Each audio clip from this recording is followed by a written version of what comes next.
బట్టతలతో బాధపడుతున్నారా? ఆధునితనమైన పద్ధతిలో hair transplantation చేయబడును. Face clinic, Hyderabad. సార్ నమస్తే సార్, గిరిబాబు గారు. నమస్తే అండి. సార్ గిరిబాబు గారు, ప్రస్తుతానికి బయట అంతా పెళ్లిళ్ళ సీజన్ నడుస్తుంది కాబట్టి చాలామంది నూతన ప్రయాణాన్ని, నూతన జీవితాన్ని స్టార్ట్ చేస్తుంటారు కాబట్టి, ఈ రోజుల్లో భార్యాభర్త ఇద్దరు రెండు చేతులా సంపాదిస్తున్నారు కాబట్టి, మరి నూతన జీవితాన్ని ఆరంభించే వధూవరులు ఎవరైతే ఉన్నారో దంపతులు, తప్పనిసరిగా ఎటువంటి ఆర్థిక విషయాలని, ఎటువంటి మనీ మ్యాటర్స్ని ఇద్దరు డిస్కస్ చేసుకోవాలంటారు. ఎటువంటి మనీ మ్యాటర్స్ పట్ల భార్యాభర్తలిద్దరికీ ఒక అండర్స్టాండింగ్ ఉండాలి అంటారు? రైట్ క్వశ్చన్ అడిగారండి. యాక్చువల్గా నేను చాలామందిని చూస్తూ ఉంటాను. భర్త జీతం వచ్చింది, తను ఖర్చు పెట్టేస్తూ ఉంటాడు. భార్య జీతం వచ్చింది, తను ఖర్చు పెట్టేస్తుంటుంది. చాలా కేసెస్లో ఇంట్లో జరిగే ఖర్చులన్నీ కూడా నాకు సంబంధం లేదు, మా ఆయన చూసుకుంటాడు. తర్వాత నేను నా ఖర్చులు, పిల్లలకి ఏమైనా అవసరం నేను ఖర్చు పెడుతూ ఉంటాను అని ఎవరికి వాళ్ళ యొక్క ఖర్చుల ప్రణాళిక వేసుకొని వాళ్ళు ఇండిపెండెంట్గా స్పెండ్ చేస్తుంటారు. కానీ కామన్ పూల్ ఒకటి క్రియేట్ చేసుకొని కామన్గా ఈ ఖర్చు అవసరమా, ఈ ఖర్చు అవసరం లేదా అని ప్లాన్ చేసుకొని ఏ ఖర్చు పెడుతున్నాను అని భార్యకు చెప్పడం, భార్య ఖర్చు పెడితే భర్తకు చెప్పడం, ఇలా కలిసి ప్లాన్ చేసే వాళ్ళు చాలా తక్కువ మంది ఉంటారు. కానీ ఇలా కలిసి ఖర్చు పెట్టడం, కలిసి సేవ్ చేసుకోవడం, కలిసి ఇన్వెస్ట్ చేయడం ఎంత అవసరం అంటే, ఇద్దరు కలిసి ఉన్నంతకాలం లేదా ఎవరైనా ఒకరు విడిపోయిన తర్వాత కూడా దీని యొక్క విలువ తెలుస్తుంది. ఒక ఎగ్జాంపుల్ చెప్తాను, కేస్ స్టడీ. నేను రీసెంట్గా నాకు ఒక క్లయింట్ కాల్ చేశారు. కాల్ చేసి, మా బావగారు చనిపోయారు, మా అక్క ఉంటుంది, తనకి మా బావగారుకి కొంత డబ్బులు 20 లక్షల నుంచి 30 లక్షల మధ్య లావాదేవీలు జరిగాయి. తను ఎవరికో ఇచ్చారు, ఎవరు ఇచ్చారో తెలియదు, ఏం చేశారో తెలియదు. తను ఏదో షేర్ మార్కెట్ గురించి, మ్యూచువల్ గురించి అంటుంటే వినడం జరిగింది తప్ప నాకు తెలియదు అని నాకు ఫోన్ చేశారు. నేను వెంటనే ఇంటికి వెళ్ళి వాళ్ళ యొక్క ఈమెయిల్ ఐడిని రిట్రీవ్ చేయగలిగి, వాళ్ళ ఫోన్ నెంబర్ తీసుకొని, వాళ్ళ ఈ క్యాష్ ఎన్ఎస్డిఎస్ స్టేట్మెంట్స్ ఓపెన్ చేసి మొత్తం చూస్తే విస్తుపోయే విషయాలు తెలిసాయి. అతను లాస్ట్ 5 years నుంచి స్టాక్ మార్కెట్ ఇన్వెస్ట్ చేస్తున్నాడు, లాస్ట్ 5 years నుంచి మ్యూచువల్ ఫండ్ ఇన్వెస్ట్ చేస్తున్నాడు. ఆ 20 lakhs తీసుకెళ్ళి పెట్టుబడి పెట్టాడు, అది పెరిగాయి. కానీ వైఫ్కి కనీసం ఎక్కడ కూడా ఇన్ఫర్మేషన్ లేదు. అంత లక్షల్లో పెట్టుబడులు పెట్టినా కూడా అన్ఫార్చునేట్లీ ఎక్కడ నామినేషన్ కూడా ప్రాపర్గా అప్డేట్ చేసుకోలేదు తను. నార్మల్గా దెర్ వాజ్ రీసెంట్లీ ఒక కేస్ స్టడీ కూడా చూశాను. ఒక చార్టర్డ్ అకౌంటెంట్ వైఫ్, వాళ్ళ హస్బెండ్ సడన్గా కార్డియాక్ అరెస్ట్తో చనిపోతే వాళ్ళ హస్బెండ్ యొక్క అసెట్స్, వాళ్ళ హస్బెండ్ యొక్క రావాల్సిన డబ్బులు, లయబిలిటీస్, తర్వాత అసెట్స్ ఎక్కడి నుంచి బయటికి రావాలో, ఎక్కడి నుంచి వచ్చేవి ఉన్నాయో, ఇవి ఏ డేటా తన దగ్గర లేకుండా పోయింది. అది మొత్తం కలిసి తను మళ్ళీ ఒకటి రిట్రీవ్ చేయడానికి తనకు దగ్గర మోర్ దెన్ 1 year పట్టింది. ఒక చార్టర్డ్ అకౌంటెంట్ అయ్యుండి నామినేషన్ లేకపోవడం వల్ల, భర్త చెప్పకపోవడం వల్ల మొత్తం తన యొక్క డైరీస్ తీసి, తన యొక్క ఇన్ఫర్మేషన్ తీసి, తన సొంతంగా ప్లాన్ చేసి వెళ్ళి తీసుకొచ్చేసరికి చాలా ఇబ్బంది ఫేస్ చేసింది. కనుక మనము భార్యాభర్త కలిసి ఒక జీవితాన్ని ఎలా ప్రారంభిస్తామో, ఆ జీవితంలో ఆర్థిక ప్రయాణం కూడా కలిసి చేస్తూ ఉంటే, కొంతమంది ఏం చేస్తారంటే, అమ్మో మామిడికి చెప్తే తిడుతుందేమో, నేను చెప్పను, లేదా భర్తకు తెలిస్తే తిడతాడని భార్య చెప్పకపోవడం, ఇలా చేయడం అనేది చాలా తప్పు. అట్లా కాకుండా ఒకరు మరొకరికి ఎంతైనా మన సమభాగం కదా, భర్తలో సగం భార్య, భార్యలో సగం భర్త. అలా నాలో సగం. అట్లా నేను చేసే ప్రతి పని కూడా వైఫ్కి తెలియపరుస్తూ, వైఫ్కి చెప్పుకుంటూ, నేను ఇలా చేస్తాను, తను తప్పు ఇది చేయొద్దు అన్నప్పుడు తన మాట వినాలి, లేదా తను చేసినప్పుడు ఇది తప్పు ఇలా చేయొద్దు అంటే భర్త మాట భార్య వినాలి. అలా చేస్తూ వెళ్తే మీ ఆర్థిక ప్రణాళిక ప్రాపర్గా డిజైన్ అవ్వడమే కాకుండా, రేపొద్దున ఏదైనా అన్ఫోర్స్డ్ కండిషన్ జరిగితే నా దగ్గర ఎక్కడెక్కడ ఇన్వెస్ట్మెంట్స్ ఉన్నాయి, మా హస్బెండ్ ఎక్కడ చేశారు, వైఫ్ ఎక్కడ చేసింది, ఏముంది, నా నెక్స్ట్ లైఫ్ ఎలా వెళ్ళాలి, క్లియర్ కట్గా మనకు తెలుసుకోవచ్చు. బట్ అన్ఫార్చునేట్లీ 99% కేసెస్లలో భర్త ఇన్వెస్ట్మెంట్స్ భార్యకు తెలియట్లేదు, భార్య ఇన్వెస్ట్మెంట్ భర్తకు తెలియట్లేదు. అందుకే నేను ప్రతి ఒక్క ఇన్వెస్టర్కి ఏం చేస్తానంటే, ఒక కామన్ బుక్ ఒకటి ఇస్తూ ఉంటాం మేము జనరల్గా. ఆ బుక్లో ఏంటంటే మొత్తం ఫైనాన్షియల్ డేటా ఉంటుంది. అంటే మీ PAN card number, driving licence, passport దగ్గర నుంచి ప్రతి ఒక్క ఇన్వెస్ట్మెంట్ ఎక్కడెక్కడ చేశాము, దాంట్లో నామినీ ఎవరున్నారు, దానికి ఏ email ID, phone number assign అయ్యి ఉంది అనేది క్లియర్ కట్గా వాళ్ళు రాసుకోవడానికి ఒక బుక్ ఇస్తూ ఉంటాం, ఒక సాఫ్ట్ కాపీ. అండ్ నేను వాళ్ళందరికీ కూడా మా వెబ్సైట్ ద్వారా వాళ్ళకు ఫైనాన్షియల్ స్టేట్మెంట్స్ ఎవ్రీ ఫోర్ట్నైట్ పంపిస్తూ ఉంటాము. అండ్ మా పోర్టల్లో వాళ్ళ యొక్క అన్ని ఇన్వెస్ట్మెంట్స్ సేవ్ చేసుకోవడానికి దాంట్లో అన్ని ట్యాబ్స్ ఉంటాయి. రియల్ ఎస్టేట్ దగ్గర నుంచి, తర్వాత వాళ్ళకు ఏదైనా ఫిజికల్ అసెట్స్ ఉంటే అవి, fixed deposits, post office, insurance పాలసీలు, హెల్త్ ఇన్సూరెన్స్, ఆటో ఈమెయిల్ వచ్చే ఫెసిలిటీ కూడా ఉంటుంది అందులో.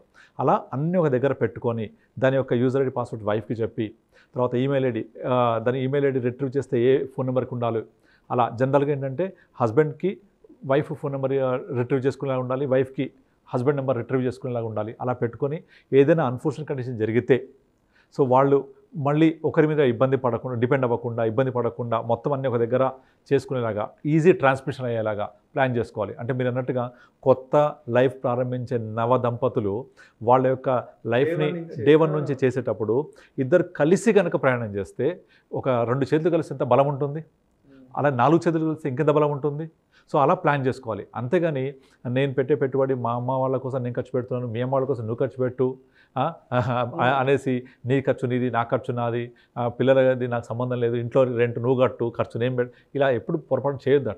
అట్లా కాకుండా ఇద్దరు కలిసి కనుక ప్రయాణం చేస్తే బ్యూటిఫుల్ లైఫ్ ఉంటుంది. Life is beautiful. చాలామంది మగవాళ్ళు ఏం చేస్తుంటారంటే ఇంట్లో భార్య చెప్పకుండా బయట ఎవరికైనా అప్పులు ఇవ్వడం, లేదంటే బయట వాళ్ళ నుంచి అప్పులు తెచ్చుకోవడము, ఎండ్ ఆఫ్ ది డే అవి ఆ మ్యాటర్ ఏదో రోజు బ్లాస్ట్ అవ్వడం, వీళ్ళిద్దరి మధ్య గొడవడం చాలా జరుగుతూ ఉంటాయి. అలా కాకుండా ఇద్దరు ఫస్ట్ డే నుంచే ఫైనాన్షియల్ ప్లానింగ్, నాకు వచ్చిన జీతం ఎంత ఒక బుక్లో రాసుకోవాలి. ఈ మొదటి నెల నుంచి నీ శాలరీ ఎంత, టోటల్ ఎంత ఇన్కమ్ వచ్చింది, ఎంత ఖర్చు పెడుతున్నాం, దీన్ని సేవింగ్స్ ఎలా చేస్తున్నాం, ఎక్కడెక్కడ పెడుతున్నాం అని క్లియర్ కట్గా ఉంటే ఊహించుకోండి ఎంత బ్యూటిఫుల్గా ఉంటుందో. అంతేకాకుండా నాకు వచ్చిన డబ్బులు నేను ఖర్చు పెట్టేస్తాను, నీ డబ్బులు ఖర్చు పెట్టేస్తా అంటే ఒక అర్థం లేకుండా లైఫ్ అయిపోతుంది. ఒక చిన్న ఎగ్జాంపుల్ చెప్తాను. ఒక వ్యక్తికి ఒక 5 years పాటు ఉద్యోగిగా వర్క్ చేస్తే ఎంత శాలరీ వచ్చిందని లెక్కేసుకుంటే రఫ్లీ ఒక 12 lakhs ప్యాకేజ్ ఉంది నాకు.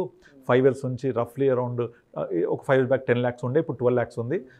రఫ్గా ఒక 10 lakhs into 5 years 50 lakhs నాకు వచ్చింది. ఈ 50 lakhs ఏమైంది కనుక ఆలోచిస్తే, అమ్మ నేను 5 సంవత్సరాలు 50 లక్షలు సంపాదించానా, ఈ 50 లక్షలు ఏం చేశాను అని వెనక్కి తిరిగి చూస్తే ఎక్కడ పోయినా కనపడదు. మీరు ఎవరికైనా చెక్ చేసుకోండి, మీరు చెక్ చేసుకోండి 5 ఏళ్ల నుంచి మీ యొక్క శాలరీ ఎంత వచ్చింది, ఈ సంవత్సరం నెలకు శాలరీ ఎంత, సంవత్సరం శాలరీ ఎంత, 5 ఏళ్ల శాలరీ ఎంత, 5 ఏళ్లలో మీ 50 లక్షల రూపాయలు ఏం చేశారు మీరు, ఏముండదు, లెక్క ఉండదు. ఇక్కడ క్యాష్ ట్రాన్సాక్షన్స్ అవసరం లేదు. మీకు శాలరీ అకౌంట్లో పడుతుందా, అకౌంట్ నుంచి ఎంత తీశాను, అకౌంట్లో ఎంత ఉన్నాయి బ్యాలెన్స్, ఎంత ఖర్చు పెట్టాను, ఎంత సేవ్ చేసినా లెక్కేస్తే దిమ్మ తిరిగిపోద్ది ఒక్కొక్కళ్ళకు. నేను అందరికీ అడుగుతూ ఉంటా, మీ శాలరీ ఎంత, లాస్ట్ 5 years ఎంత సంపాదించారు, లాస్ట్ 10 years ఎంత సంపాదించారు, మరి ఏం చేశారు ఇదంతా. ఏదైతే బలవంతంగా సేవ్ చేస్తామో, అంటే బలవంతంగా ఒక ఇల్లు కొనో, బలవంతంగా ఒక ల్యాండ్ కొనో, ఒక ప్లాట్ కొనో, ఒక ఇన్సూరెన్స్ పాలసీ కట్టో, ఇలా బలవంతంగా ఒక ఇన్వెస్ట్మెంట్ చేసినా కనబడతాయి తప్ప అది కాకుండా వేరే ఏవి కూడా మనకు కనిపించవు. అన్ని ఖర్చులు ఆవిరైపోతూ ఉంటాయి.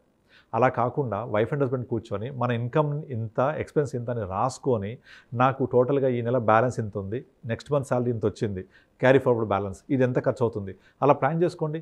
క్లియర్ కట్గా మీకు మీ బడ్జెట్ అంతా కూడా మీ కళ్ళ ముందు ఉంటుంది. ఇంకొంతమంది మగవాళ్ళు ఏం చేస్తుంటారంటే ఇంట్లో భార్య పిల్లలకు తెలియకుండా బయట చిన్న చిన్న ప్రాపర్టీస్ కొనిపెట్టేస్తుంటారు. అది మరీ డేంజర్.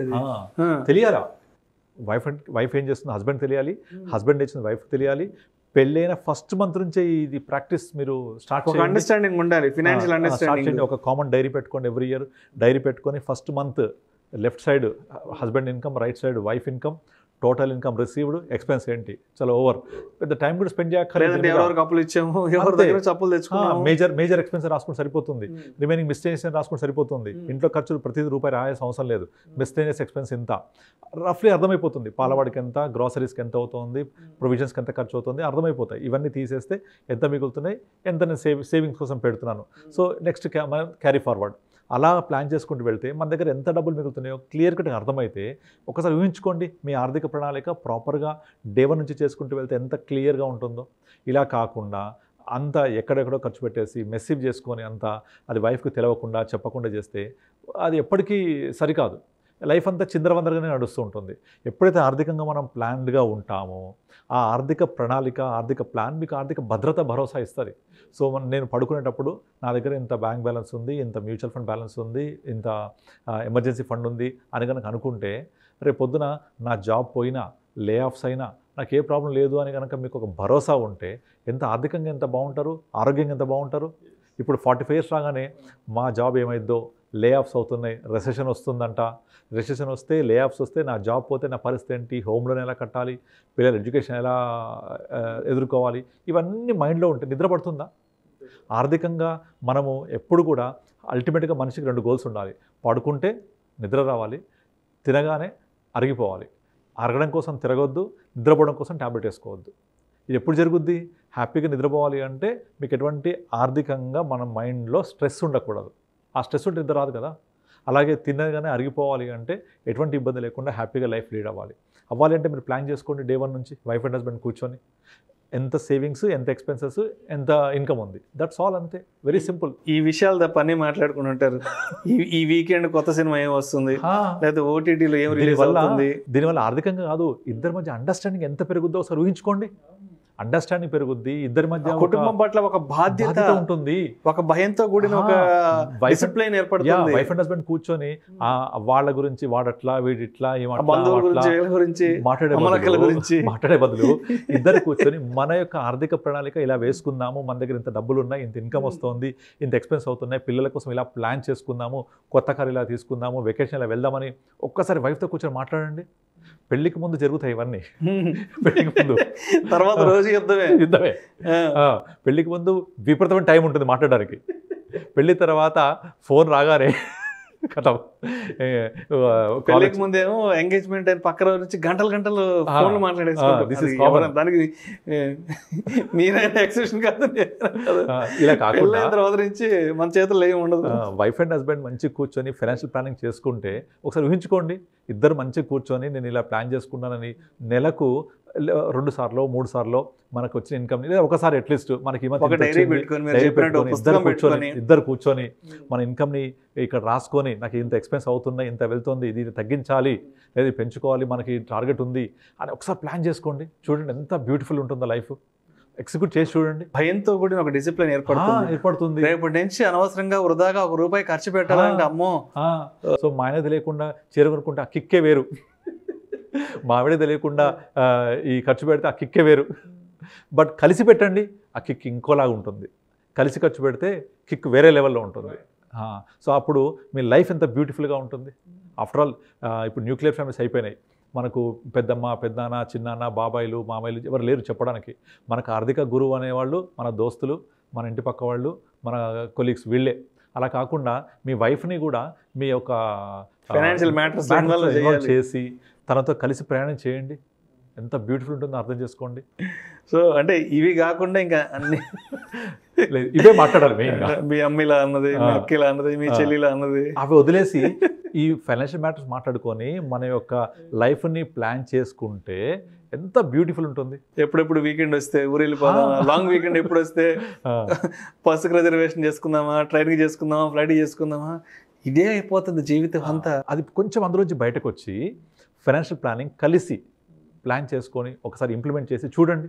అంటే నేను చాలామంది రీసెంట్గా గమనించాను, 1వ తేదీ వస్తుందంటే క్యాలెండర్ ఓపెన్ చేసి ఈ నెలలో ఎన్ని లాంగ్ వీకెండ్లు ఉన్నాయి, ఈ 3 days 4 days ఈ లాంగ్ వీకెండ్ మీ ఊరికి వెళ్దామా, మా ఊరికి వెళ్దామా, ఇంకో ఊరికి వెళ్దామా, బస్కి వెళ్దామా, ట్రైన్కి వెళ్దామా, ఇదే గోల్ అయిపోయింది. కానీ అసలు ఏంటి మనం ఫైనాన్షియల్గా స్ట్రెంథన్ అవ్వాలి అంటే, ఫైనాన్షియల్గా స్ట్రాంగ్ అవ్వాలంటే ఏం చేయాలి అన్న ఆ ఒక్క విషయం తప్పించి ఈ లాంగ్ వీకెండ్ల గురించి ఆలోచించి సరిపోతుంది జీవితం అంతా. చాలామంది నన్ను అడుగుతుంటారు, మామూలుగా నేను సేవింగ్ చేయాలంటే ఏ మ్యూచువల్ ఫండ్ పెట్టాలి, ఏ షేర్స్ కొనాలి, ఏ చేయాలని.